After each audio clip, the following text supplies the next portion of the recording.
Assalamualaikum warahmatullahi wabarakatuh. Perkenalkan, nama saya Kuka Aulia Rahman dari HIP Gresik dengan NIM 432231147. Di sini saya akan mempresentasikan interpretasi data sebagaimana untuk nilai UAS. Saya yang pertama yaitu perbandingan resiko nyeri punggung antara pekerja dengan posisi duduk dan berdiri. Dari data yang disuguhkan, terdapat 80 orang yang terdata. Dari 42 pekerja yang duduk, 32 diantaranya mengalami nyeri punggung. Sedangkan dari 38 pekerja yang berdiri, hanya 12 orang yang mengalami nyeri punggung. Rekomendasi yang dapat saya berikan, yang pertama, mengurangi waktu duduk. Mengurangi durasi duduk dapat membantu mengurangi resiko nyeri punggung. Sebagai contoh, pekerja dapat dianjurkan untuk berdiri atau bergerak setidaknya setiap 30 menit sekali. Yang kedua, aktivitas fisik dan peregangan, yaitu mendorong pekerja untuk melakukan peregangan ringan dan aktivitas fisik secara singkat dan berkala. Ini dapat mencakup peregangan punggung, leher, bahu, serta berjalan-jalan singkat di sekitar area kerja. Yang ketiga, pemeriksaan kesehatan secara rutin.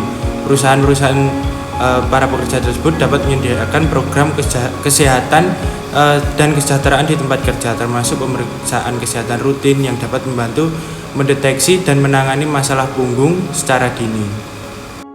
Pada temuan saya yang kedua, yang berjudul pengaruh frekuensi olahraga terhadap tingkat kebugaran. Berdasarkan data yang disajikan, terlihat pola yang jelas dalam hubungan antara frekuensi olahraga dan tingkat kebugaran. Kelompok yang rutin berolahraga cenderung memiliki tingkat kebugaran yang lebih baik dibandingkan dengan yang jarang atau bahkan tidak pernah berolahraga.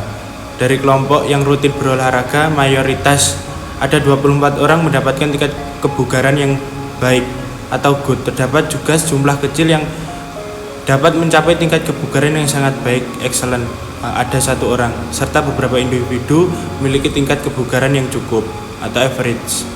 Di sisi lain, pada kelompok yang jarang berolahraga terlihat dominasi tingkat kebugaran yang buruk. Mayoritas dari mereka mendapat tingkat kebugaran yang hanya sedang atau average. Terdapat 18 orang buruk dengan 16 orang atau poor atau bahkan sangat buruk.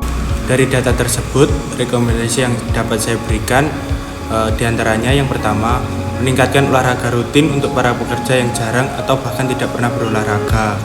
Yang kedua, membuat program yang mendorong para pekerja untuk berolahraga secara rutin. Yang ketiga, memberi edukasi tentang manfaat kesehatan dari berolahraga secara teratur. Yang keempat, memberi informasi tentang dampak positif olahraga untuk kesehatan fisik dan mental. Hal tersebut dapat menjadi motivasi tambahan bagi pekerja untuk memulai dan mempertahankan gaya hidup sehat. Sekian presentasi dari saya. Apabila ada kurang, mohon maaf. Wassalamualaikum warahmatullahi wabarakatuh.